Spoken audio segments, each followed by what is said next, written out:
मैत्रिणींनो, कायदा म्हटलं की तो कशासाठी, कुठला कायदा, याची आम्हाला काय गरज, असे बरेच प्रश्न स्त्रियांच्या मनात निर्माण होतात.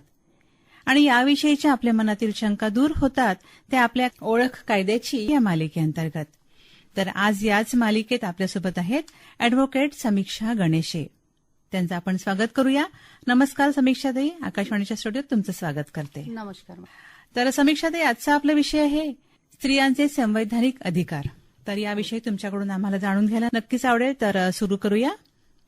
सुरुवातीला हे सांगा की भारतीय राज्यघटनेत स्त्रियांना देण्यात आलेल्या अधिकाराची पार्श्वभूमी आपल्याला कशी मांडता येईल आणि यामागे इतिहास काय तो आम्हाला सांगा. भारतीय राज्यघटनेचा विचार केला तर जगामध्ये ज्या काही चांगल्या राज्यघटना आहेत त्यातला थोडाफार संदर्भ आपल्याला भारतीय राज्यघटनेमध्ये आढळतो. त्यामुळे विचार करताना, भारतीय राज्यघटनेचा विचार करताना आपल्याला जगाच्या पाठीवर जो काही स्त्रियांना सन्मान मिळवून देण्यासाठी, न्याय, हक्क, संरक्षण मिळवून देण्यासाठी जी काही क्रांती घडून आली त्या क्रांतीचा अभ्यास आपल्याला करावा लागेल. तर नेमका हाच त्याचा इतिहास आहे असं म्हणता येईल. अच्छा. तर आपण जर सुरुवात केली पाश्चिमात्य देशांपासून, जी प्रगत राष्ट्र मानल्या जातात, विकसित राष्ट्र मानल्या जातात आणि त्या राष्ट्रांच्या प्रगतीच्याच मार्गावरती विकसनशील देश किंवा विकासाकडे पाऊल सरसावत असलेले देश त्याच देशांना फॉलो करतात, त्याच देशांना स्वीकारतात. तर याच पार्श्वभूमीवर आपण जर बघितलं तर एक आपल्याला दिसून येईल की एक सर्वात एक प्रसिद्ध कन्व्हेन्शन आहे ज्याला अधिवेशन असं म्हणतात. तर ते आहे सेलेका फॉल्स अधिवेशन किंवा सेलेका फॉल्स कन्व्हेन्शन. हे 1848 मध्ये अमेरिकेमध्ये झालं होतं आणि हे घेण्याच्या मागे ज्या स्त्रीचा सिंहाचा वाटा होता त्या म्हणजे एलिझाबेथ कॅडी. तर त्यांनी हे जेव्हा तिथे सुरू केलं हे अधिवेशन, तर त्या अधिवेशनाची पार्श्वभूमी अशी होती की तिथल्या महिलांना कुठेही मतदान करण्याचा अधिकार नव्हता, महिलांना समान कुठलेच अधिकार नव्हते, महिलांना प्रॉपर्टी स्वतःच्या नावाने घेण्याचाही अधिकार नव्हता, जमीन जुमला त्यांच्या नावाने नव्हता, किंवा तिला कुठून जर कुठली आमदनी मिळत असेल तर तीही स्वतःजवळ ठेवण्याचा स्त्रियांना अधिकार नव्हता. मग अशा वेळी या सेलेका फॉल्स कन्व्हेन्शनच्या मार्फत एलिझाबेथ कॅडी यांनी खूप मोठं आंदोलन त्या देशामध्ये चालवलं. अच्छा. आणि हे आंदोलन अनेक वर्ष चालत राहिलं आणि या आंदोलनामुळेच जे कॉन्स्टिट्यूशन आहे तिथलं, त्याच्यामध्ये 19व्या कलमामध्ये, म्हणजे तिथल्या संविधानाच्या 19व्या कलमामध्ये 19वी घटना दुरुस्ती झाली. अच्छा. तिथे त्याच्यामध्ये हे कलम त्यांनी म्हणजे समाविष्ट करून घेतलं. ही फार मोठी गोष्ट आहे. हो ना.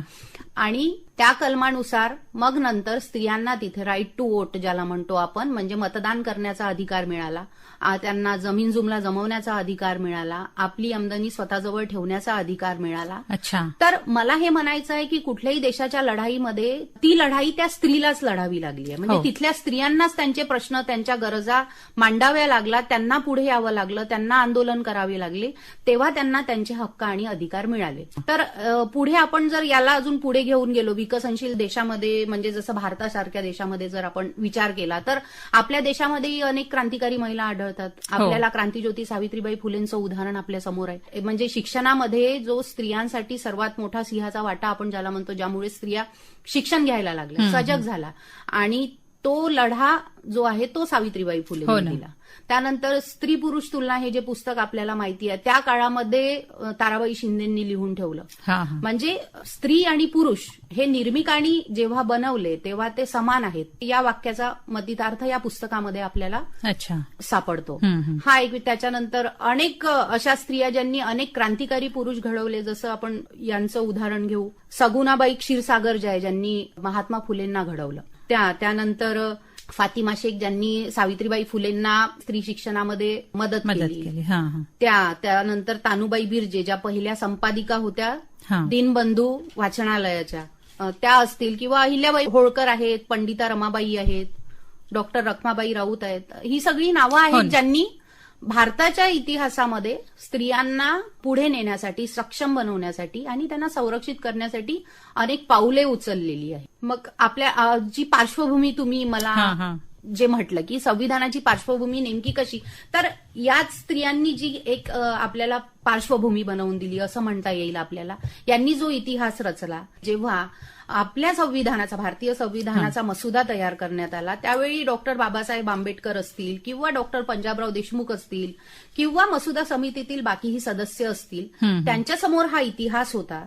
त्यांच्यासमोर या स्त्रियांनी जे क्रांतिकारी पावलं उचललीत ही त्यांच्या समोर होती आणि त्यामुळे कॉन्स्टिट्यूशनमध्ये स्त्रियांसाठी हक्क आणि अधिकार मांडताना त्यांना मार्ग सोपे झाले, म्हणजे त्यांना अडथळे आले नाही, बरोबर असं म्हणता येईल. ही एकंदरीत याहीपेक्षा हा फार मोठा इतिहास आहे, पण एकंदरीत आपल्याला आता जो एक ठळक आपण ज्याला म्हणू एवढे मुद्दे मांडता येईल. तुम्ही खूप छान अशा पद्धतीने याचा इतिहास सांगितलेला आहे. आणि आता हे सांगा की भारतीय राज्यघटनेतील मूलभूत अधिकारातील अनुच्छेद 14 ते 18 स्त्रियांच्या समानतेच्या अधिकारावर कशा प्रकारे प्रकाश टाकतात हे सांगा. भारतीय राज्यघटनेतील अनुच्छेद 14 ते 18 हा सर्व भारतीय नागरिकांसाठी तयार केलेला मूलभूत अधिकाराचा मसुदा आहे. परंतु त्यातल्या त्यात आपण अप्रत्यक्षपणे आपण स्त्रियांनाही त्यामध्ये कन्सिडर करतो, समाविष्ट करतो, म्हणून हा स्त्रियांसाठीही आपल्याला याला वेगळ्या दृष्टिकोनातून बघता येईल. 14 ते 18ला समानतेच्या दृष्टिकोनातून, म्हणजे जसं अनुच्छेद 14 जर आपण फक्त 14 वरती जर आपण प्रकाश टाकला तर या अनुच्छेदानुसार कायद्यापुढे सर्व समान आहेत, कुणालाही कायद्याचे संरक्षण नाकारता येत नाही. स्त्रियांसाठी हेच हक्क व अधिकार आहेत, त्यांनाही कुठलेही संरक्षण नाकारता येत नाही कायद्याने दिलेले, आणि कायद्यासमोर स्त्रियाही एकंदरीत सगळ्याच समान आहेत. तर हे याच्यामध्ये नमूद केलेलं आहे. आणि माझं असं म्हणणं आहे की प्रत्येकाला तुम्हाला हे अनुच्छेद स्वतःहून अभ्यासावे लागतील, स्त्रियांनाही. आता शिक्षणामध्ये स्त्रिया पुढे आहेत, अग्रेसर आहे. आपण बघतो की अनेक मोठमोठ्या कॉर्पोरेट सेक्टरमध्ये स्त्रिया आहे, सगळ्याच सेक्टरमध्ये आहे. म्हणजे अशिक्षित अशा स्त्रिया अशा, म्हणजे याचं पर्सेंटेज फार कमी आहे. तर स्त्रियांना त्यांच्याजवळ अनेक टेक्नॉलॉजीज उपलब्ध आहे, तर स्त्रियांनी या सगळ्या अनुच्छेदांचा अभ्यास करायला हवा, फार आवश्यक आहे. कारण तुम्ही फक्त नुसतंच अभ्यास न करता कुठेतरी उभं राहू शकत नाही, स्टँड होऊ शकत नाही. म्हणजे तुम्हाला तुमचे हक्क अधिकार माहिती असतील तर तुमच्यामध्ये एक वेगळा आत्मविश्वास असतो. अगदी अगदी बरोबर. तर तसंच आपण जर पुढे गेलो, अनुच्छेद 15 जे आहे, या अनुच्छेदानुसार धर्म, जाती, लिंग किंवा जन्मस्थानाच्या आधारावर भेदभाव प्रतिबंधित करण्यात आलेला आहे.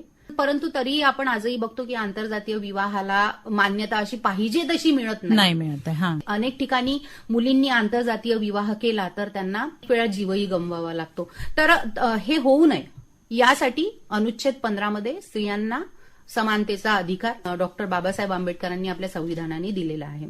मग पुढे आपण जर गेलो तर अनुच्छेद 16 आहे. अनुच्छेद 16 मध्ये समान संधीचा अधिकार आहे.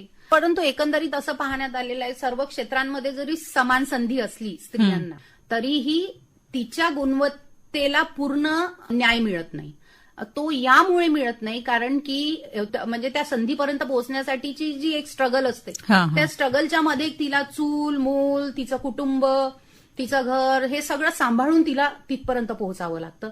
आणि मग नंतर जेव्हा त्या संधीपर्यंत ती पोहोचते, तरीही जे ऑथॉरिटीमध्ये जे लोक असतात किंवा त्या पोझिशनला लोक असतात, तर ते कुठेतरी विचार करतात तिला अडचणी येतील, हिला घर आहे, मूल आहे, तर हा विचार आधी केला जातो. तर आता तसं फार म्हणजे लोक थोडे विचारांनी प्रगल्भ होत आहेत, विकसित होत आहेत, तर हा थोडा दिसत नाही मुद्दा, पण तरीही अनेक ठिकाणी हे बघायला मिळतं. त्यानंतर अनुच्छेद 17 व 18 याच्यामध्ये अस्पृश्यतेवर आणि 18 मध्ये म्हणजे काय उपाध्या वगैरे असतील, समान उपाध्यांवरती वगैरे याच्यावरती प्रकाश टाकलेला आहे. तर हे जे आहे 14 ते 18 हे जे अनुच्छेद आहे, स्त्रियांना समानतेचे अधिकार देतात आणि स्त्रियांनी त्याचा पुरेपूर लाभ घ्यावा. नक्कीच नक्कीच. आणि यानंतर येतात ते अनुच्छेद 19 ते 22.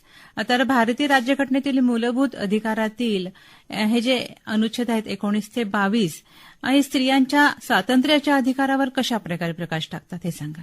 मुळात भारतीय राज्यघटनेतील अनुच्छेद 19 ते 22 हे पूर्णपणे स्वातंत्र्याशी निगडीत कलम आहे. यामध्ये भारतीय नागरिक सर्वच येतात, म्हणून आपण स्त्रियांचा असा वेगळा विचार करता येणार नाही, पण आपण यामध्ये स्त्रियांना समाविष्ट करतोच. त्यामुळे त्यांच्या दृष्टिकोनातून जर याचा विचार आपण केला तर स्त्रियांना व्यक्तिगत जीवन जगण्याचे स्वातंत्र्य आहे, अभिव्यक्ती स्वातंत्र्य आहे, सन्मानाने जीवन जगण्याचे स्वातंत्र्य आहे. हा अतिशय सुंदर अनुच्छेद आहे हे 19 ते 22 याला जर आपण पूर्णपणे अभ्यासलं संविधानाच्या हा, या हा. कलमांना तर अतिशय सुंदर कलम आहे ते. तर एकंदरीत या कलमाचा मतितार्थ आपल्याला असा म्हणता येईल की म्हणजे माणूस म्हणून त्यांनी जन्माला यावं आणि पृथ्वी तलावावरती राहताना त्यांनी माणूस म्हणूनच स्वाभिमानाने जगावं आणि मरतानाही तो एक माणूस म्हणूनच मरावा. त्याला ते मूल्याधिकार, ते मानवाधिकार मिळावेत जो त्याला मिळायला हवे. हा त्या कलमांचा मतितार्थ आहे. तर जीवन जगण्याचं स्वातंत्र्य हा. म्हणजे कुणीही कुठल्याही प्रेशर खाली किंवा कुठल्याही दबावाखाली ती स्त्री नसावी, मुक्त असावी, शिक्षण घेण्यासाठी, पुढे जाण्यासाठी, स्वतःची प्रगती करण्यासाठी, स्वतःला संरक्षित करण्यासाठी, या सगळ्या गोष्टीसाठी ती मुक्त असते. अच्छा. आणि हे झाले समानता आणि स्वातंत्र्याचे अधिकार. तर आता पुढे येतात ते राजकीय अधिकार. तर भारतीय संविधानानं स्त्रियांच्या राजकीय अधिकारांना संरक्षित केलं आहे आणि ती कितपत संरक्षित केलं आहे सांगा. तसं तर भारतीय संविधानामधील प्रत्येकच अनुच्छेदाने स्त्रियांच्या म्हणजे जिथे जिथे राजकीय हा शब्द येतो किंवा जिथे जिथे राजकारणाशी रिलेटेड अनुच्छेद आहे तिथे तिथे तिचे अधिकार संरक्षित झालेलेच आहेत. परंतु त्यातल्या त्यातही आपण काही सांगता येईल म्हणजे मतदानाचा अधिकार आपल्याला मी तुम्हाला जसं पूर्वी सांगितलं की मतदानाचा जो अधिकार आहे तो स्त्रियांना मिळालेला आहे. तर त्याचप्रमाणे स्त्रियांना अनुच्छेद 243D3 या क्लॉजमध्ये आणि 243T3 यामध्ये 1/3 जागा मिळण्याचा अधिकार आहे पंचायत आणि म्युन्सिपाल्टीमध्ये. तर तिथे हा राजकारणाचा भाग झाला. मग याच नियमाने तिला 1/3 याच्यामध्ये एका जागेवरती तिला अध्यक्ष म्हणून राहण्याचा पण अधिकार आहे म्युन्सिपाल्टी आणि पंचायतमध्ये. तर हा एक आहे जो राजकारणाशी निगडीत असं आपल्याला म्हणता येईल एकदम. आणि भारतीय संविधानातील अधिकार हे स्त्रियांच्या न्यायिक लढाईमध्ये कितपत मदत करतात. भारतीय संविधानातील सर्व अधिकार स्त्रियांच्या न्यायिक लढाईमध्ये 100% मदत करतात. फक्त प्रश्न हा आहे की स्त्रिया त्याला समजून घेतात कुठल्या पद्धतीने.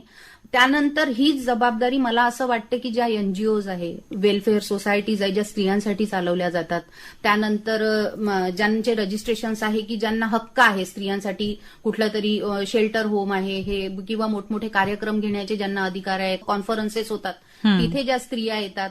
तर मला हे म्हणायचं आहे की तुम्ही पहिले त्यांना या त्यांच्या संविधानिक अधिकारांबद्दल सजग करा.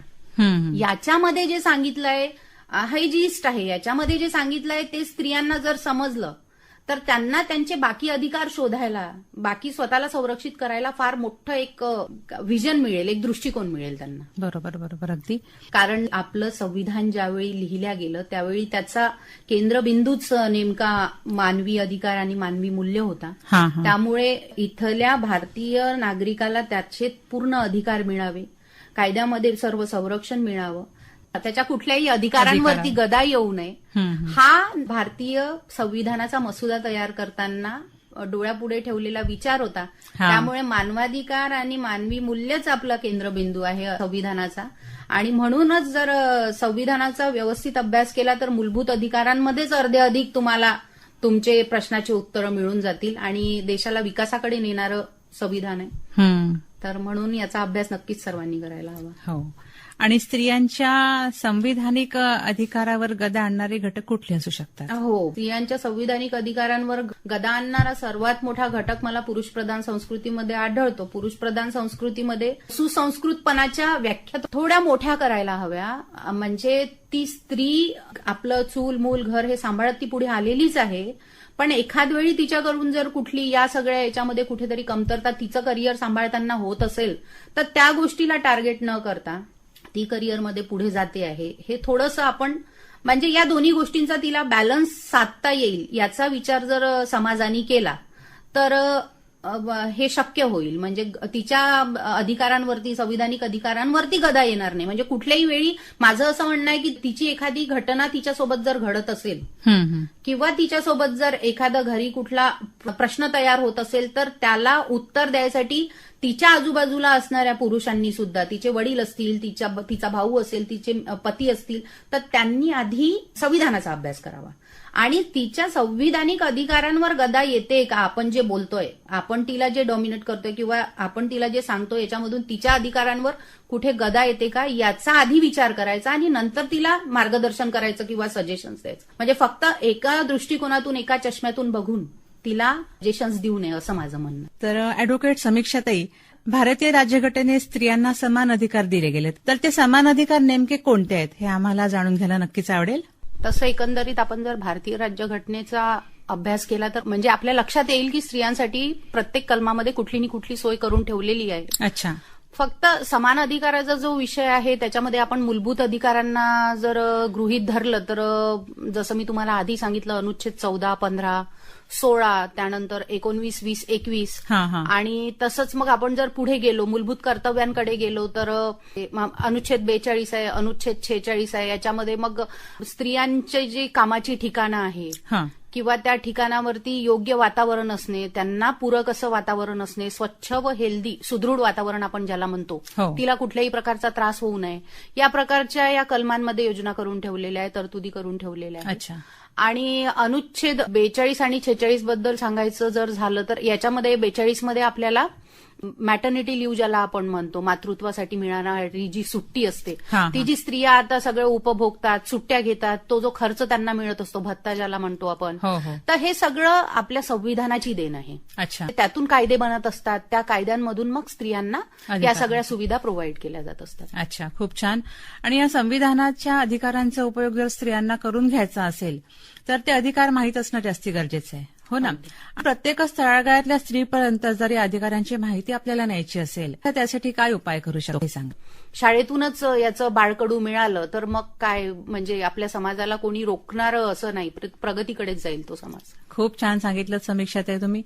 आणि स्त्रियांच्या रोजच्या आयुष्यात या अधिकारांचा कसा काय उपयोग होऊ शकतो हे सांगा ना. स्त्रियांच्या रोजच्या आयुष्यात म्हणजे स्त्री जन्मापासूनच या अधिकारांचा उपयोग होऊ शकतो असं म्हणायला हरकत नाही. कारण बघा, आपण जर एकंदरीत पाहिलं की स्त्रियांवरती आता तरी जरी पर्सेंटेज कमी झालं असलं तरी स्त्री भ्रूण हत्येला अनेक स्त्रियांचे गर्भपात करवतात, त्या शोषणाला त्या बळी पडतात, बलात्कार पीडित स्त्रिया असतात. त्यानंतर आपण बघू की लग्नानंतर घरगुती हिंसाचाराला बळी पडणाऱ्या स्त्रिया असतात.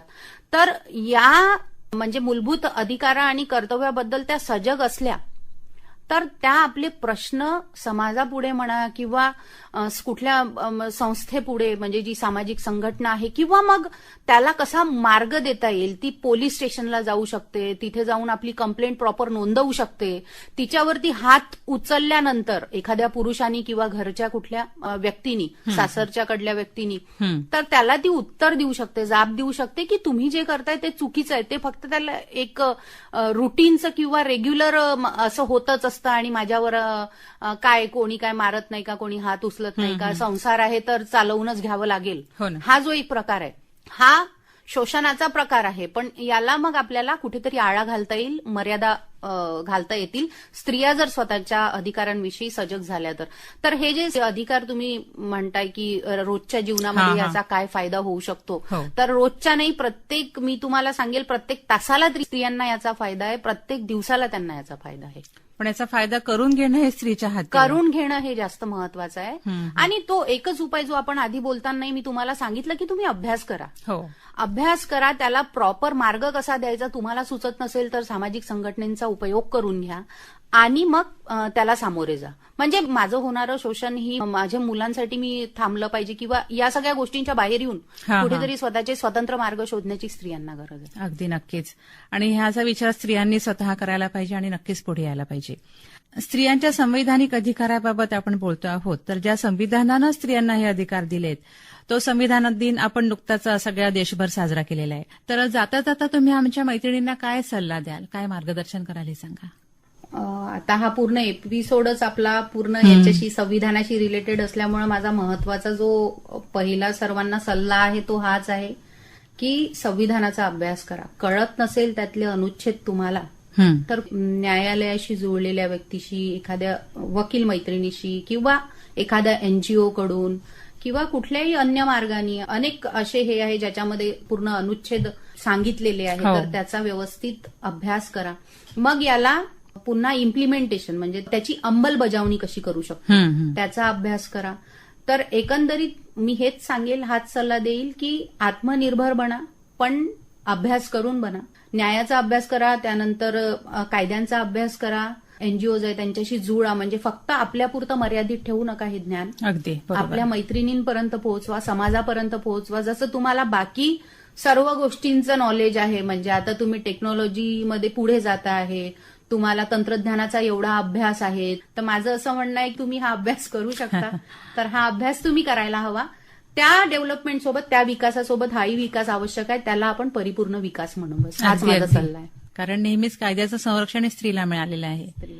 तर खूप छान समीक्षाताई, स्त्रियांचे संवैधानिक अधिकार याविषयी तुम्ही आमच्या मैत्रिणींना आज खूप छान असं मार्गदर्शन केलं आणि त्यांना ते मार्गदर्शन नक्कीच उपयुक्त ठरेल असं आपण समजूया.